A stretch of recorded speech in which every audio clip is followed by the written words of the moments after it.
اللہ الرحمن الرحیم، بسم اللہ وحدہ والصلاۃ والسلام علی رسول اللہ، اما بعد۔ فرقہ واریت سے کیسے بچیں؟ یعنی ہم اپنے آپ کو فرقہ واریت کے شر سے، فرقہ واریت کی برائی سے اپنے آپ کو کیسے محفوظ رکھ سکتے ہیں؟ دیکھیں، یہ جو سوال ہے یہ آج کے دور میں ہر ایک مسلمان کا سوال ہے، ہر شخص کی یہ سوال ہے کہ کسی بھی طریقے سے میں فرقہ واریت سے بچ جاؤں، میں فرقہ واریت سے محفوظ رہ جاؤں۔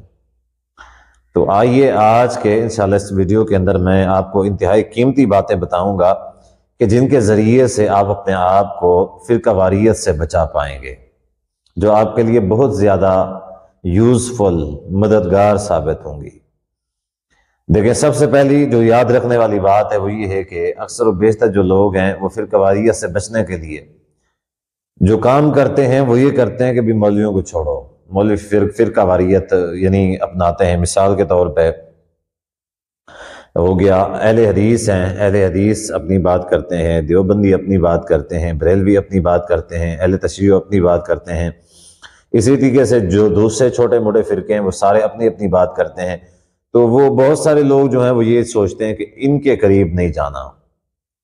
اب ان کے علاوہ جو کوئی، مولویوں کے علاوہ جو کوئی بات کرے گا دین کی، وہ فرقہ واریت جو ہے نا نہیں ہوگی۔ یہ مولوی تو ہر کوئی اپنے اپنے فرقے کی بات کرے گا۔ تو دیکھیں بھی، بات یہ ہے کہ یہ انتہائی غلط ہے۔ آپ کو جب بھی خالص دودھ ملے گا تو آپ کو یعنی گایوں کے باڑے سے ہی ملے گا، یہ بات ذہن میں رکھ لیں۔ آپ کبھی بھی بازار میں خالص دودھ نہیں لے سکتے، ٹھیک ہے؟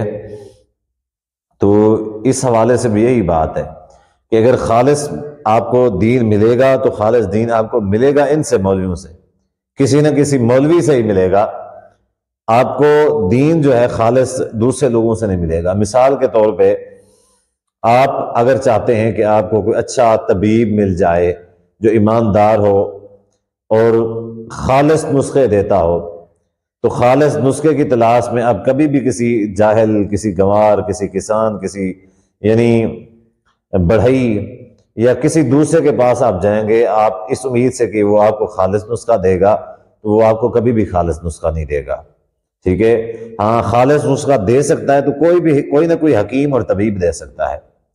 ظاہر ہے کہ بہت سارے لوگ فراڈیے بھی ہوتے ہیں، لیکن کوئی نہ کوئی ضرور ہوگا ان میں جو ایمانداری کے ساتھ کام کر رہا ہوگا۔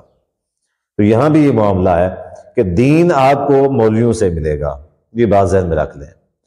اب یہ ہے کہ وہ کون سا مولوی ہو سکتا ہے، یہ علیحدہ سی بات ہے۔ تو اسی وجہ سے لوگ کیا کرتے ہیں، دنیا داروں کے پاس چلے جاتے ہیں، کوئی انجینئر علی مرزا کے پاس چلا جاتا ہے، کوئی ساحل ادیم کے پاس چلے جاتا ہے، کوئی جاوید احمد غامدی صاحب کے پاس چلا جاتا ہے، کوئی اسی طرح کے اور کئی سارے لوگ ہیں ان کے پاس چلا جاتا ہے دین لینے کے لیے، اور وہ یہ سمجھتا ہے کہ میں فرقہ واریت سے بچ گیا ہوں۔ جبکہ نبی علیہ الصلوۃ والسلام کی حدیث ہے، نبی السلام نے فرمایا کہ قیامت کے قریب ایسے لوگ ہوں گے کہ جو جہلاء کو اپنا امام بنا لیں گے اور وہ ان سے فتوے لیں گے، ٹھیک ہے؟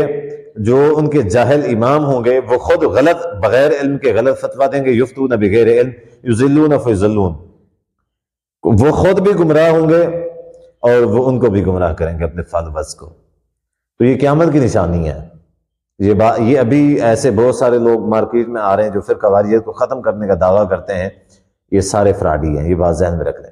یہ اپنی مارکیٹ سے جانے کے لیے آئے ہوئے ہیں، یہ خود کی دکانداری بنانا چاہ رہے ہیں، ورنہ ان کے پاس خود یعنی فرقہ واریت کو ختم کرنے کا نام کے اوپر یہ سارے اپنا اپنا فرقہ بنا کے بیٹھے ہوئے ہیں۔ مثال کے طور پہ آپ انجینئر علی مرزا کو دیکھیں، یہ اور بات کرتا ہے، آپ وہ ایک نعمان علی یوٹیوبر ہے، اس کی بات سنیں، وہ اور بات کرتا ہے۔ آپ اگر اسی طریقے سے ڈاکٹر اسرار کی بات سنیں، وہ اور بات کرتا ہے۔ آپ جاوید احمد غامدی صاحب کی بات کریں، وہ اور بات کرتا ہے۔ ساحل ادیم صاحب کی بات سنیں، وہ اور بات کرتا ہے۔ جبکہ اس طرح کے اور بہت سارے لوگ ہیں، ان سب کا دعویٰ یہی ہے کہ فرقہ واریت کو ختم کرنا چاہتے ہیں ہم۔ سب کا دعویٰ یہ ہے فرقہ واریت، ایک بندہ ایک فرقہ بنا کے بیٹھا ہوا ہے، ایک بندہ ایک فرقہ بنا کے بیٹھا ہوا ہے، جبکہ یہ آئے تھے دوسرے فرقوں کو ختم کرنے کے لیے۔ یعنی آپ اندازہ لگائیں کہ نبی علیہ الصلوۃ والسلام سے لے کے اب تک 1400 سال میں چند ایک فرقے بنے ہیں، چند ایک فرقے جو بڑے بڑے ہیں وہ چند ایک فرقے بنے ہیں۔ تو اب وہ ان چند ایک فرقوں کو ختم کرنے کے لیے یہاں پہ یہ جو لوگ آئے ہوئے ہیں ہر ایک نے اپنا اپنا فرقہ بنا لیا ہوا ہے. یعنی چند فرقوں کو 4 5 6 7 8 10 لگا لیں آپ, 10 فرقوں کو ختم کرنے کے لیے 50 فرقہ اور بن گیا ہے. اب یہ 50 فرقہ جو ہے یہ 10 فرقوں کو ختم کرنا چاہتے ہیں, فرقہ واریت کے خلاف ہیں.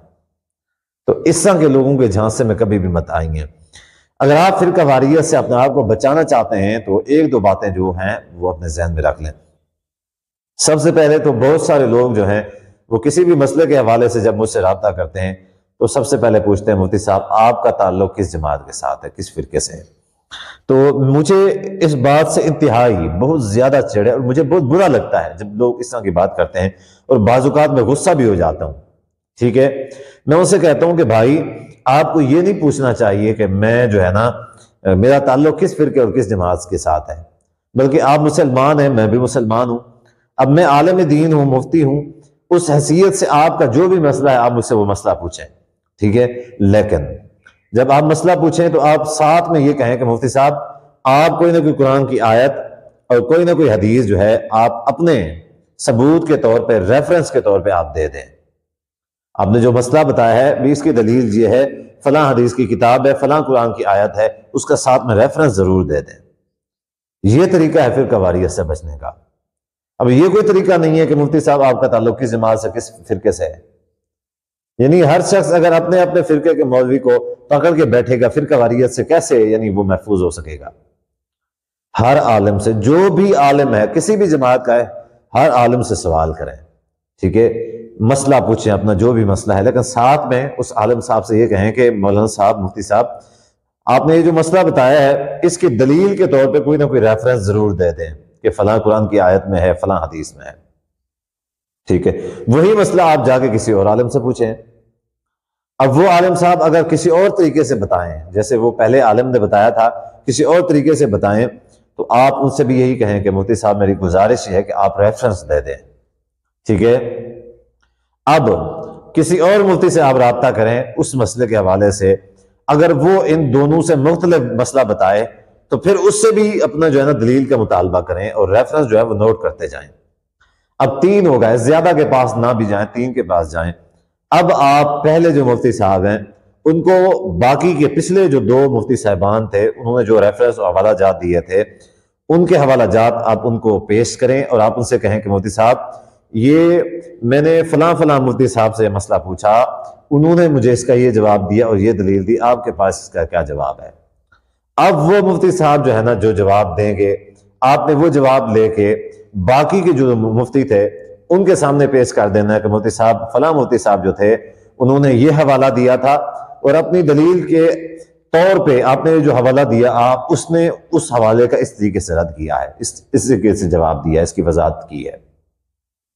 تو جب آپ اس طریقے سے یعنی اس طریقے سے آپ تحقیق کرنا شروع کریں گے, اللہ تبارک و تعالیٰ کی توفیق کے ساتھ قرآن مجید کو پڑھنا شروع کریں گے, خود سمجھنا شروع کریں گے, انشاءاللہ فرقہ واریت کی لعنت سے محفوظ رہ جائیں گے. لیکن اگر آپ ان شرباز 9 سرباز جو لوگ ہیں فرقہ واریت کو ختم کرنے کا دعویٰ لے کے اپنا اپنا فرقہ بنا کے بیٹھے ہوئے ہیں, آپ ان کے جھانسے میں آئیں گے اور آنکھیں بند کر کے ان کو فالو کریں گے تو بھائی یہ تو آئی ہی فتنہ پھیلانے کے لیے ہے. بھی قیامت کے قریب تو فتنے آئیں گے, یہ کیسے ہو سکتا ہے کہ قیامت کے قریب جو ہے نا خیر پھیلے. یہ بات ذہن میں رکھ لیں, قیامت کے قریب فتنے ہی آتے ہیں, قیامت کے قریب خیر نہیں آتی. نبی علیہ الصلوۃ والسلام نے فرمایا کہ قیامت کے قریب کیا ہے کہ خیر جو ہے وہ اٹھتی چلی جائے گی اور شر جو ہے یہ پھیلتا چلا جائے گا.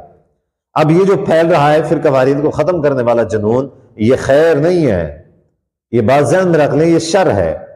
اصل میں یہ اچھے دعوے کے ساتھ, اچھے نعرے کے ساتھ یہ آئے ہیں مارکیٹ میں اور لوگوں کو کیپچر کریں گے, اس حوالے سے ٹارگٹ کریں گے, لوگوں کو اپنی طرف کھینچیں گے. یہ ایک فتنہ ہے جو شیطان کی طرف سے بھیجا ہوا ہے, نہ کہ یہ کوئی خیر ہے. وہ خیر ہیں جو پیچھے سے چلے آ رہے ہیں. تحقیق کرنے کی ضرورت ہے ان فرقوں کے درمیان کہ ان کی کون سی کس فرقے کی بات صحیح ہے اور کون سی کس فرقے کی بات غلط ہے, کون سا مفتی ہے جو حق بات بتاتا ہے اور کون سا مفتی جو ہے وہ حق بات نہیں بتاتا. بجائے اس کے کہ علماء کو چھوڑ کے آپ جو ہے نا یہ دوسرے لوگوں کو فالو کریں, یہ آپ کو گمراہی کے راستے کے اوپر لے کے جائیں گے.